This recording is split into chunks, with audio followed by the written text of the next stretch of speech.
welcome to 2026. If this is your first time here, welcome to the Learning Associate Network. And if you are back with us, thank you for making this channel part of your growth journey. Now, I know what you're thinking. New year, new me, new goals, new strategies. And that is beautiful. But before we jump into all that, I need to talk to you about something that many educators are carrying from 2025 into this new year. Let me tell you about a teacher I know. Every morning, she wakes up at 4:30. By 5:30, she's already commuting to school. She teaches 5 periods back to back, marks papers during lunch, stays after school for extra tutoring that nobody pays her for, gets home at 8 p.m., eats whatever is available, and falls asleep while planning tomorrow's lessons. When her friends ask her how she's doing, she says, "I am fine." And this is just what teaching is. And we all nod because somewhere along the way, we have accepted that if you're a teacher, exhaustion is part of the job description. In fact, if you do not have chalk dust on your clothes, a hoarse voice, or at least 3 interruptions before your first cup of tea, are you even teaching? But here's the truth we are not talking about. The teacher is not just tired, she is not just overworked, she is burnt out. And most dangerous part is that she doesn't even know it yet.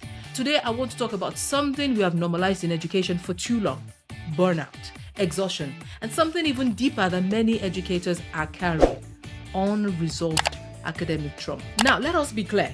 Burnout is real. Burnout is when your job drains you physically, emotionally, and mentally. You feel exhausted, you stop caring, you go through motions, you mark papers and you're not really reading them. You are in class, but you're not really present. But what many educators are experiencing goes beyond burnout. It is unresolved trauma. Academic trauma is what happens to you when your passion for teaching gets crushed under the weight of systemic failures, disrespect, inadequate resources, poor leadership, and institutions that treat you as replaceable. It is when a parent confronts you aggressively in a meeting and next day you have to smile and teach their child. It is when your salary barely covers your expenses, but you are still expected to give your best. And often, you use your money for class supplies. It is when new policies are announced with impossible timelines and zero support for implementation. You know that in some countries, we always joke that teachers are expected to perform miracles with nothing. If you were actually wizard, Hogwarts would be recruiting us for senior faculty.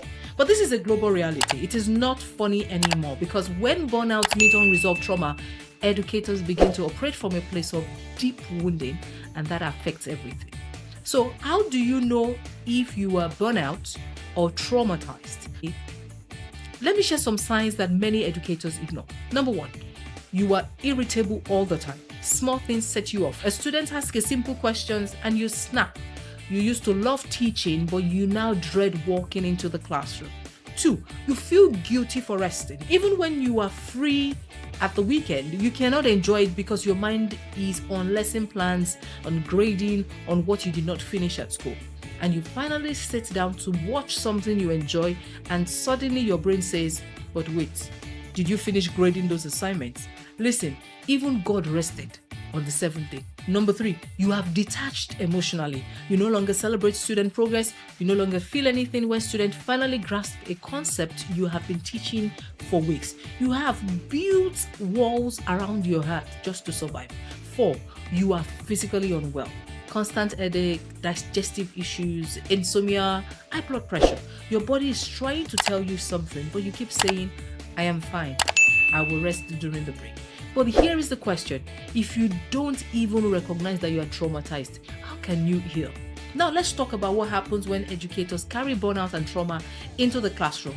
Your teaching quality drops, not because you are a bad teacher, not because you do not care, but because you are running on empty. You cannot pour from an empty cup. You cannot give what you don't have.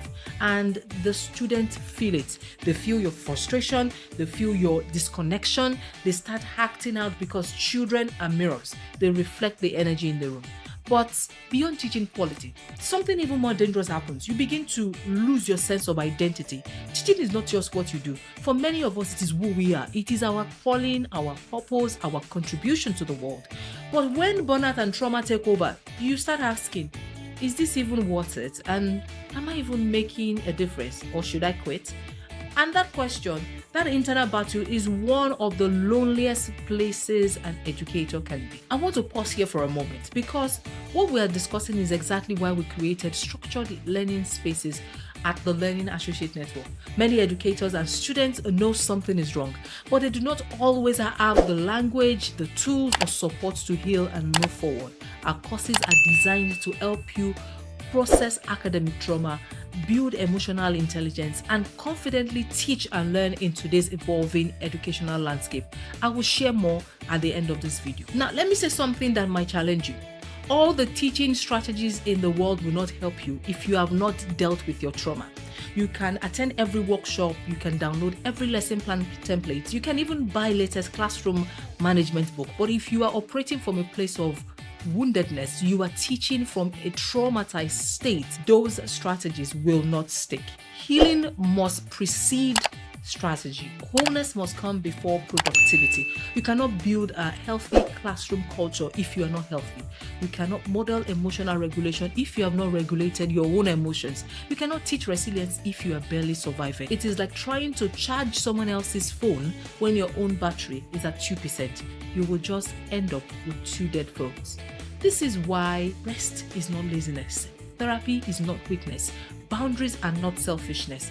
They are survival tools. They are healing tools. So let me leave you with this. If you have been pushing through, if you have been telling yourself, I am fine, I just need to get through the semester. If you have been ignoring the signs that your body, your mind, and your spirit have been showing you, I need you to hear this. You are not weak. You are not failing because you feel overwhelmed. You are human and you deserve to heal. Things will get better, but if you do not stop, reflect, and actually take care of yourself. Because here is the powerful truth. The healed educator does not just survive the classroom. The healed educator transforms it. When you heal, the students benefit, your colleagues benefit, your family benefit, and most importantly, you get to remember why you started teaching in the first place. So I want to encourage you today. Reflect, rest, and seek support. And if you're ready to begin that healing journey, I invite you to explore our courses, Healing from Academic Trauma for educators and for non-educators, at the Learning Associate Network website. The course will help you to identify the trauma you may be carrying, give you tools to process it, and equip you to teach from a place of strength, clarity, and purpose. You can find the link in the description below. Remember, you cannot teach liberation if you're still in chains. Heal first, then lead. Thank you for watching, and please take care of yourself. You matter.